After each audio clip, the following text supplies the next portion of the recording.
Hello, everyone. It's my first presentation with naked foot, so we make it a little bit special today. Thanks for the warm introduction, Florian, and welcome here in Berlin in this nice location. It's unbelievable view from here. Wow. Yeah, really impressive. Okay. You all look chilled, that's cool, so we are nervous enough for all of you. So, Henning, you play a Baraka mystic named Kazir. We added all of our characters to the sheet so that you all see that we play the game too. And the first thing you should tell us is, what is the vision behind Tera? Okay. For talking about the vision, I need to create a big picture first. In the recent years, a lot of new MMOs arrived. Really cool MMOs, no doubt about that, with a lot of new features. But in the end, the way how you play those MMOs was always the same, especially the fighting system. So for Blue, it was the mission, hey, how we can upgrade the fighting system to make it completely unique and to add a main feature which enables a completely differentiation to their market.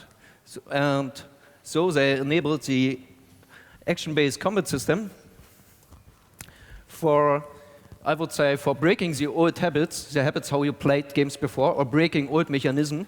And we call it also an evolution of MMOs itself, because Tera will be famous later on for the controls, the way how you fight. Okay. Yeah. We will. So, but go a little bit more into depth, Henning. Yeah, I mean, I stand now here on the stage and I can tell you, hey, how cool it is to play the action-based combat system of Tera, but I think it makes more sense to do it directly in a live presentation with Florian. Therefore, I logged into my private account, and I will introduce you to the next very important person of this presentation, which would be Flo.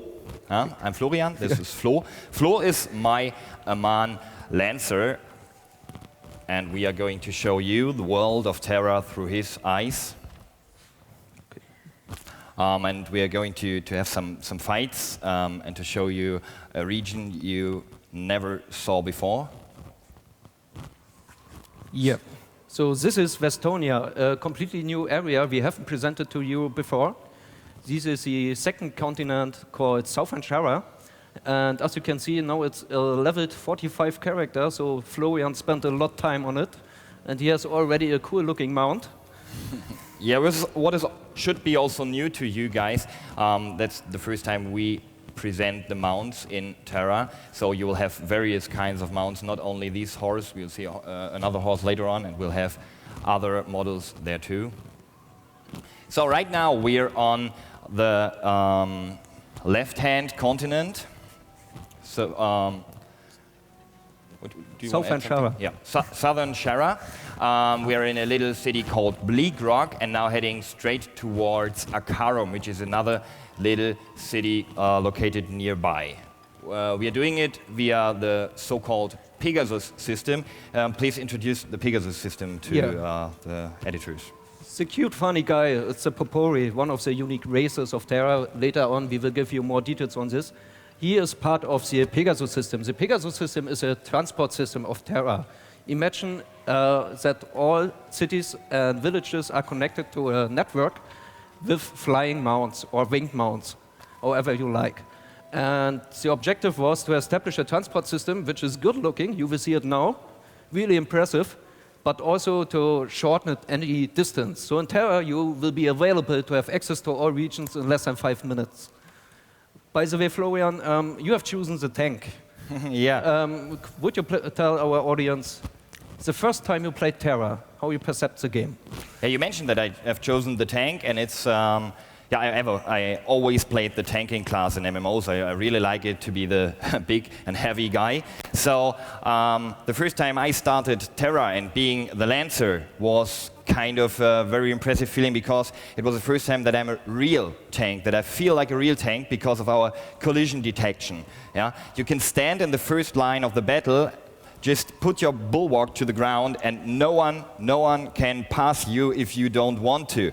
That's amazing. It's the first time I really feel that I can protect the weak fighters behind, the healers, the Sorks. Yeah, I really can protect. I can pull the enemies to me, and it's the deepest tank feeling you can get in an MMO, from my personal view. Completely agree with you, but I think it makes more sense to demonstrate it. Now we are heading directly to the next village called Akarum, and maybe Florian, we can show the action-based combat system by grabbing just a quest and heading out of the village. Yeah, why not? I haven't done any quests in there, so there should be some available for us. Right now we are in the landing phase of our Pegasus flight, so I fastened my seatbelt and will change the Pegasus again for my mount.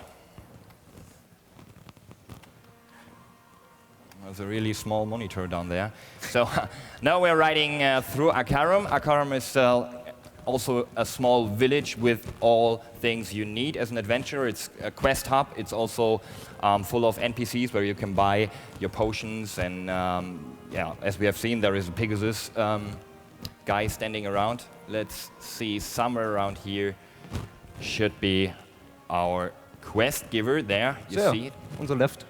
Yeah, oops. So, this is Arvo. A female Aman. Yeah, I really like to speak to female Aman with my male Aman. Okay. Could you tell our audience what kind of mission do you have now?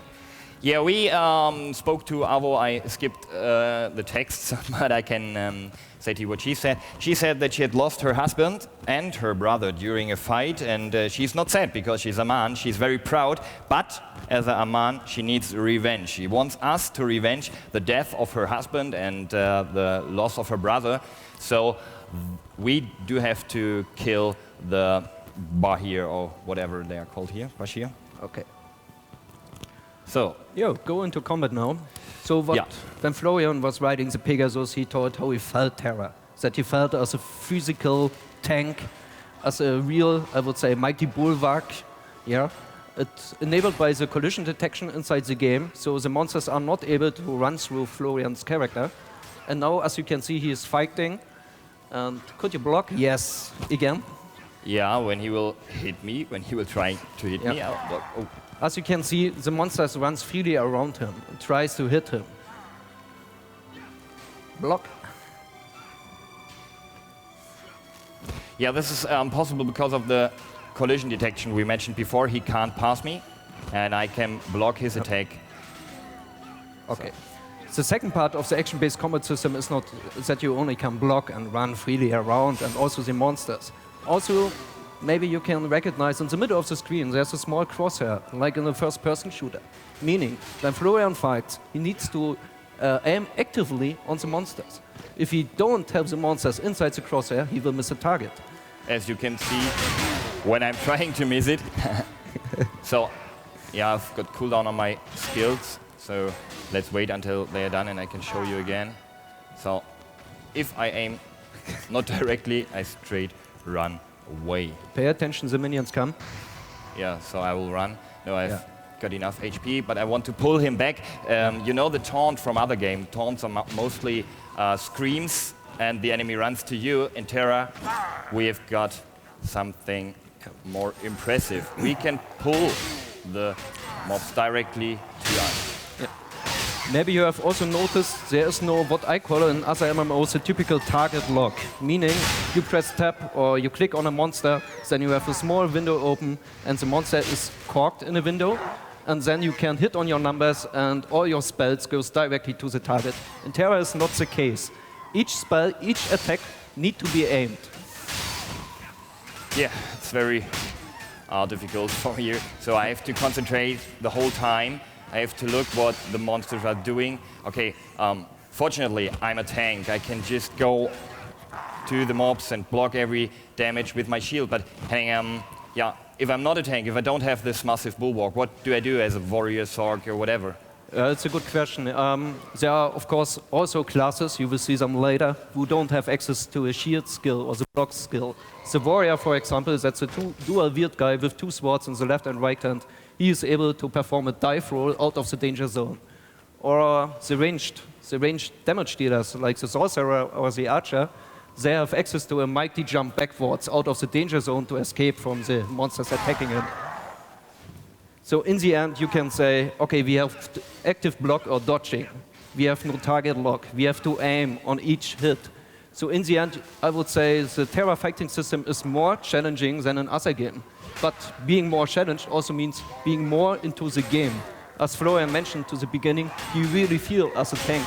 So you can say that you really play a role, and that makes sense in a role-play game to play a role. Yeah, really become a tank, actually. So maybe some of you have noticed these icons on the right side of my character, which are popping up eventually.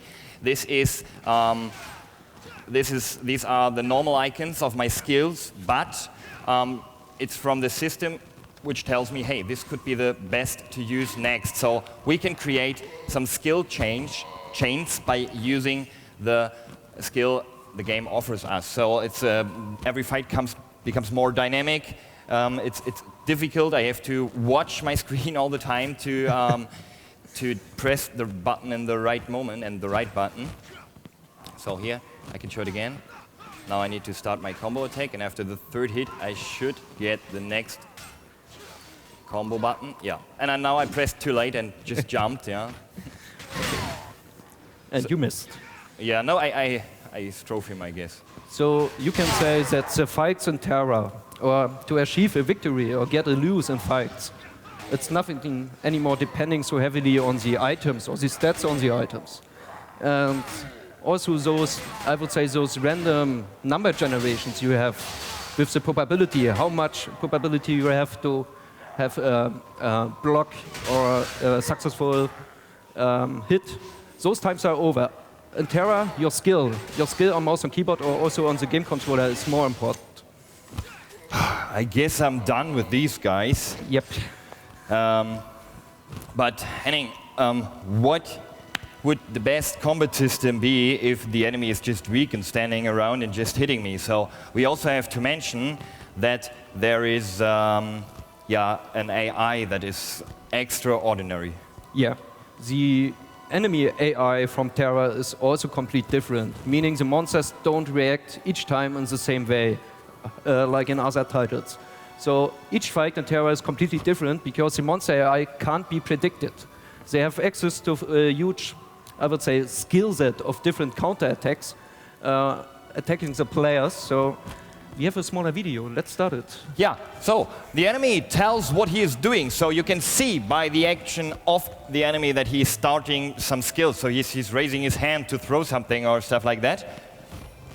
This could be one of the things. Here you see she will, I don't know what she's doing there. This is the big giant spider, but she does something that hurts. Also, not only the players can evade, dodge, or block, it's also the enemies themselves, as you can see here with the guy. The enemy also blocks, as I did with my tank. You see here, the mob totally blocks the damage from the archer and starts a counterattack. Yeah, and also the bosses themselves have different phases, you know, from other titles, that they have different spells depending on how much level or how much HP they still have.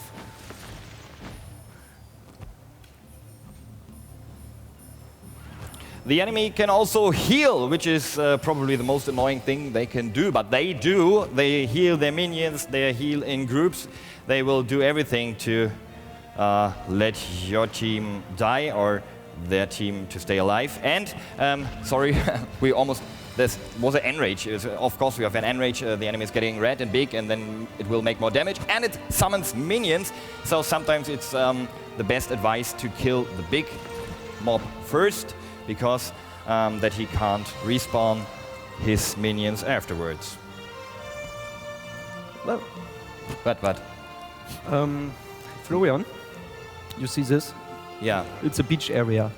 Oh yeah. And we presented a frozen area. Yeah, maybe we should show some more in-game with a more proper area. Yeah. So I've got a second character, my alt. No, it was my first main, Krizara. She is a high elf mage, but afterwards I rewrote the tank. No. No.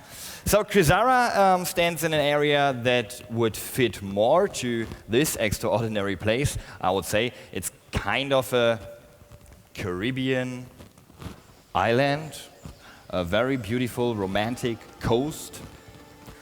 Okay, she's near the coast. Yeah. Do you want, or shall I? No, So- you do better. You are a console player, not me. Okay. Yeah, I'm the console player. Yeah. Let me take her to show you that Tera is also completely playable via a controller. So, first mount this faster. We are now in a small quest hub. As you can see, there is a campfire beside my mount. Please explain what a campfire does. It has a special option in Tera. Yeah, the campfires are, I would say, regeneration hubs. So standing close to a campfire and your health points become regenerated. But Yeah. independent of that, you are riding now directly to the beach. Yeah. Can you rotate the camera, please? Yeah, I have to stand still. Yeah, I'm So- not that experienced at consoles, so please forgive me if it is a little bit So- too fast. It looks a little bit like Crisis 1, sorry. So what is the name of this area? I have to check it. I haven't been there often. This is, Yeah, it's north of Castanica to the way of Serpentis Isle. yeah, right. Also on the left continent. So, going straight to the beach. Yeah, and there are some very impressive monsters. Shall I try to fight them with? Could be a little bit problematic because this is an epic monster. It's not a boss monster, it's in the middle. So, lot stronger than normal ones. It's an elite. But good luck. Huh? Well, try your best. Should I give it a try? By the way, 100 people are looking. Yeah, never mind. I will. I think I'm too far away right now. No, I'm not. Now I have to run, I guess. So, but we can show you again what the monsters in Tera are doing. If this would hit me, I would be dead. But I have an escape mechanism. Oh yeah, that's a really escape mechanism. Flo.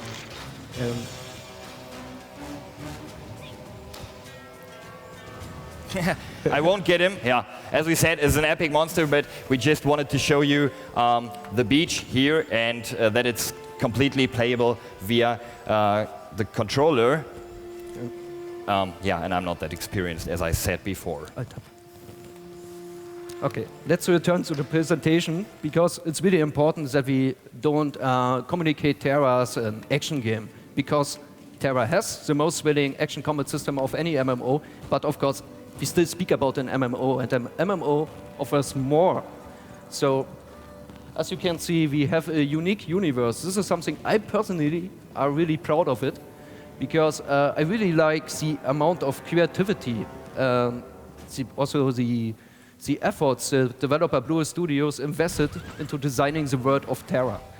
And when doing this, they made a fantastic job by researching, for example, in ancient cultures like the Greek culture or the, give me a hint, South American culture like Inca or Maya. Inca, Maya, Greek, Romans. Yeah, and also the mythology. So when playing Tera, you will recognize a lot of elements you are somehow familiar with because you have seen those elements before in some, I would say, history books. Yeah, history books or mythology films even.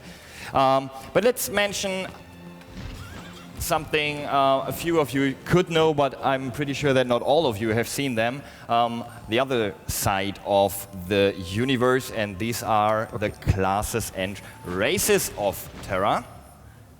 Agree. Each universe, of course, needs also some habitants. And Blue made also a fantastic job when designing 7 really unique races. Or not all of them are unique. Some of them are unique, but we have also some familiar one, like you start with the High Elf, for example. Yeah, these are the High Elves. We've seen them, a very proud and noble old race, kind of connected to the magic.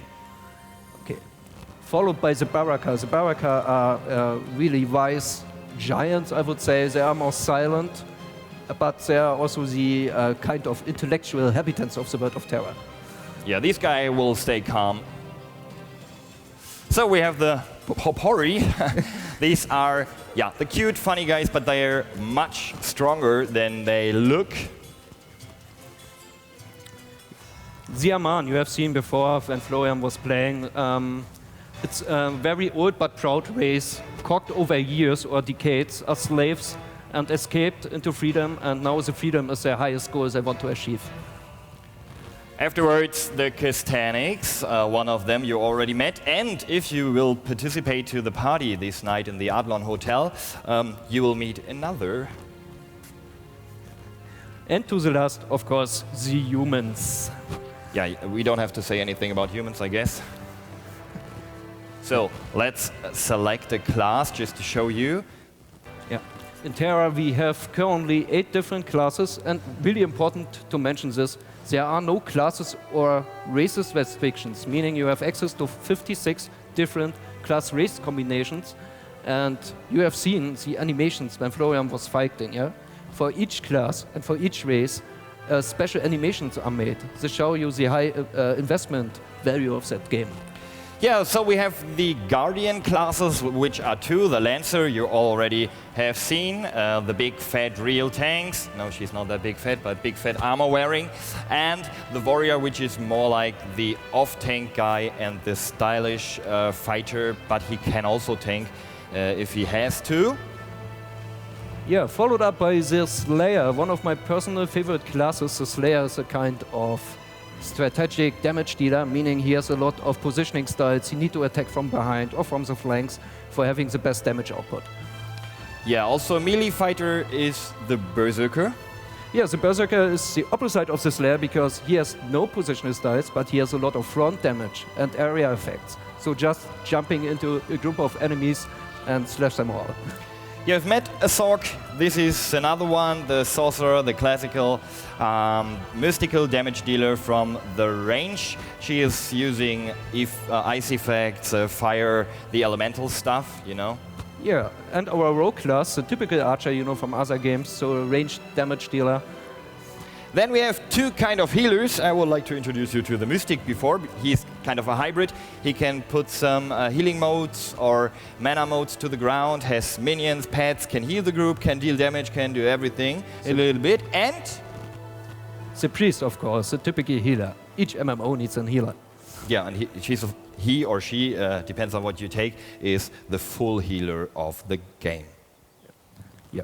So, of course, we have spoken now about the inhabitants of the world of Tera, this really cool and unique universe, but also Tera will be famous for the diversified landscapes. So there's a huge world you will see later, and it's unbelievable how much different themes you have. So just jump through. Yeah, these are the 2 continents. On the left-hand side, this is Shara, and on the right side, Arun. These are both continents of Tera with the different regions in there. Yeah, a typical magical forest, I would say, very beautiful.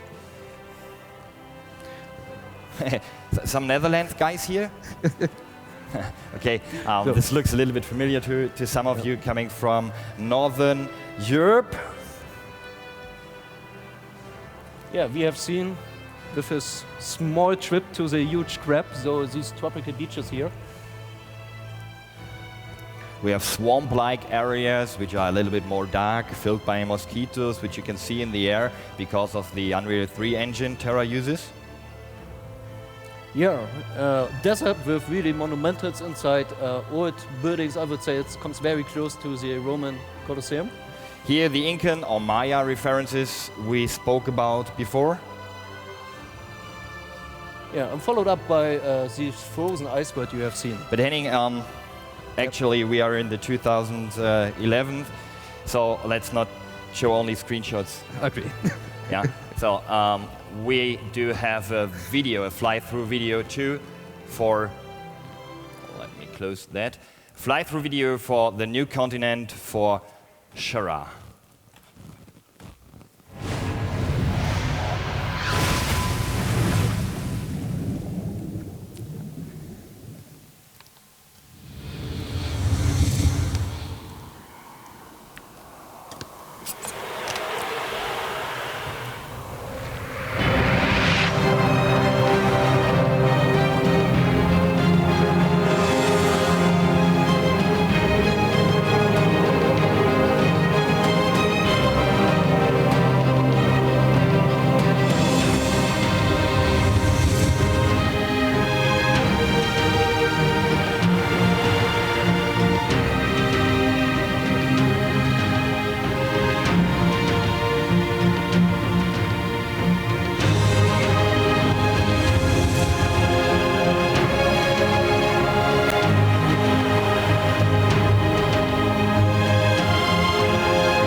Yeah, never heard it that loud.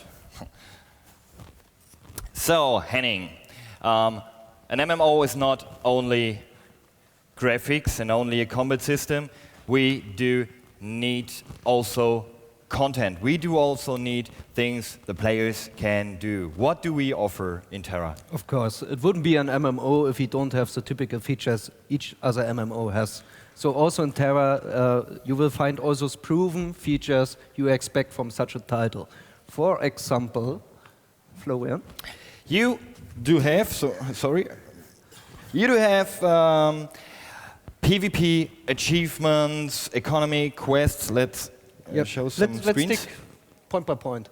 So in Tera, it's really important the end game of Tera has PvP content. It's a hardcore game with a challenging action combat system. People should know that. And the battlegrounds are really cool in Tera. We have small sized for group versus group, 5 versus 5, or for 10 versus 10, with different objectives like capture the flag, classical deathmatch, or I would say kind of domination or team king of the hill mode. In addition, we do have something for the players who reached everything else in game. We do have achievements. We do have lots of achievements. We do have achievements for any kind of social interactions. We do have achievements for fighting, for questing, for crafting, for trading, and we'll have even an achievement if you die the first time. In addition, as you see before, as you have seen before, we have mounts. So we don't have to talk much about mounts, I guess. This blue funny guy, this is a pet, a special pet. I have to mention this. Imagine a personal vendor. Yeah, you are a crafter, for example. You create a lot of items, and of course you want to sell it. In Terra, you have the classical auctionery house, but you can also take this pet and place it wherever you want, give the items you want to sell, and players can interact with them. You can also upgrade them with additional features, and in the end, it's a quite funny feature. By the way, this is only one of 4 different designs, yeah? So if you don't like the blue one, we have more. You don't have to take the blue kitty teddy, but maybe some of you remember this feature from older games. Was highly recommended by the players. Hey, we want to have our personal cell pet. Yeah, and of course we have quests. And Florian, I think it's a moment of truth now. Of course, we are reading all of your previews and also the player comments and so on. We are completely aware of the reputation. So there is a big, I would say, issue currently. People are saying Tera is a grinder because it comes from Asia. I don't know why this is, but I can tell you this is wrong. In Tera, we have a lot of quests. Currently, we have more than 600 quests, and also with different designs, not only slashing, but it makes more sense with the action-based combat system, but also other quests. We have a smaller video again. A gameplay video. Yeah. Oh, how to start that? Klicken. Reinklicken. Yeah. The first quest we'll see here is the introduction quest to the system of climbing in Tera. You can climb up some walls, and our cutie here needs to find a very special flower, which is only reachable with climbing up the wall. Another type of quest would be the following. You like most, I guess? Yeah, this is a bombing tutorial. You can throw some bombs on these, let's call them training dummies. Yeah, they are called training dummies in game, so you will need that later on too. Then we have this helpful man collecting some wood, chopping some tree for a poor farmer who broke his arm, or I don't know what exactly he had. Yeah, or here, very funny quest. You need to bring back some escaped pigs to the farmers. Yeah, the poor piggies didn't know where they come from, so you have to catch them. And one very special, very cool quest I personally like, because I had to do it like 5 times in our office with the others. They needed help. You have to go to a special zone.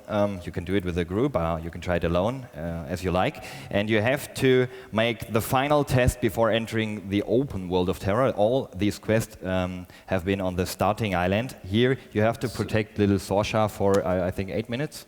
Yeah. So all your quests we have seen here are from the first 10 levels of Tera, so more will come, of course.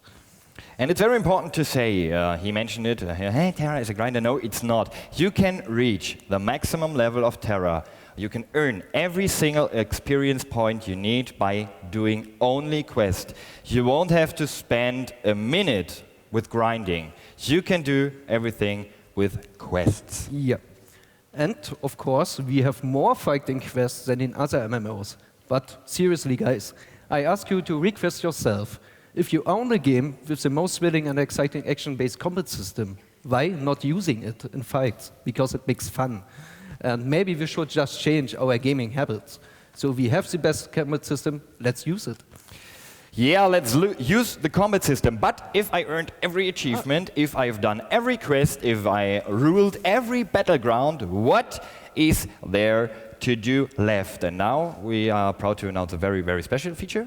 Yeah, the political system, some of you already heard about this. In Tera, you will have a kind of sandbox meta gameplay in the end game itself. It's up to the players themselves to define the rules in the world of Tera. Meaning we have a political system which based mainly on democratic principles. And Florian, can you maybe?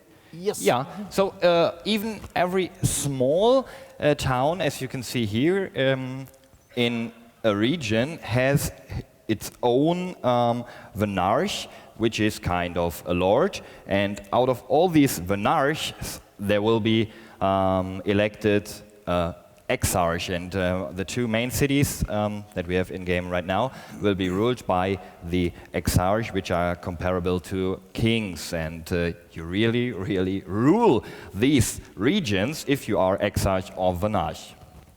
But yeah, how becoming a Vanarch? Yeah, for being a candidate for the political system, you need to achieve the max level, and you need also to be a guild leader. So these are the requirements to be a candidate for the political system. Here on the screen, you can see some regions. This is the interface of the election register, the NPC, who's handling the political system. And there you can choose the region you want to apply for the democratic principle. But also important to mention, there are some specific areas where you can claim the power, where you can reach the power by PvP.